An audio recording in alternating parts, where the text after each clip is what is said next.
Hey guys, so unless you've been living under a rock the past few weeks, you may have heard of DRAM, Roundhill's new memory ETF that's been taking the market by storm. Fastest ETF to $6.5 billion in assets under management. Top holding, SK Hynix. You may have never heard of it.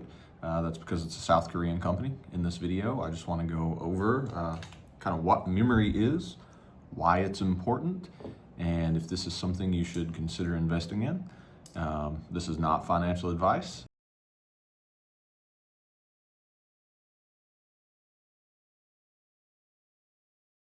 So I know some of you may not be super familiar with the components of a computer or the inner workings of a data center. So let's take it back to basics and pretend like we're building a computer at home. So you have your motherboard that you're going to put everything into. So today we're talking about memory. Historically, you may have heard of RAM. That's random access memory. So these are your computer's short-term memory. It temporarily holds data and instructions that your processor may need to run the operating system, apps, or browser tabs. So memory is important. Another component will be your graphics card. Don't mind this one, it's older.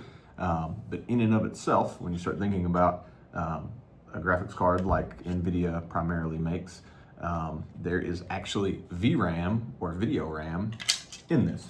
So that will hold data, but this, along with your CPU, will use the random access memory in congruence to kind of talk back and forth.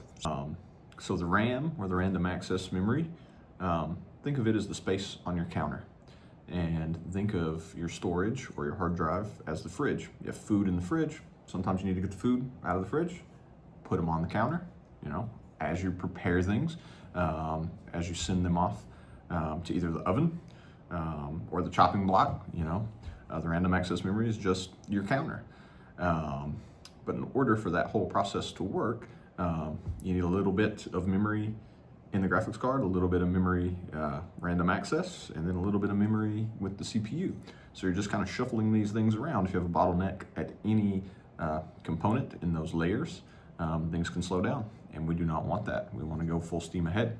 So with that, let's kind of jump into this ETF and see what's been going on the past few weeks. So as of May 18th, as of the time of filming, DRAM since inception on April 2nd, it's actually up 84%. So when we look at the top holdings, we have SK Hynix, Micron Technology, and Samsung Electronics making up about 74% of the total average of the exchange traded fund. In looking at these names, the only one of these that you can, buy easily in America is Micron Technologies. Samsung and SK Hynix are South Korean companies. So when we're thinking about buying this ETF, we've got to think about, risk in the region of South Korea. What is right above South Korea? SK Hynix and Samsung also make up a very large portion of the total South Korean stock market. So another way to invest in these, if you wanted, would be to buy the whole Korean stock market. However, if you're just looking for those very memory specific companies and you want to play on memory, I think this Roundhill fund is one of the best bets on the market right now.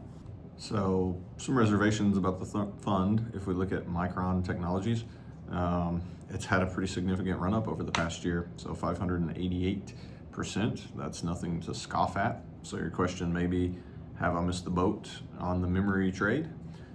Perhaps, if you think long term that we are in the fourth industrial revolution, that the AI trade will continue, that NVIDIA will continue to need memory, that we will continue to build out data centers.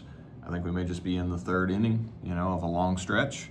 However, memory historically can be cyclical. So a lot of people are concerned that maybe the cycle is ending and we don't need as much memory or compute as we think. An upcoming catalyst that I foresee that may give these a boost is that SK Hynix is actually attempting to be listed here in America sometime in the next few months.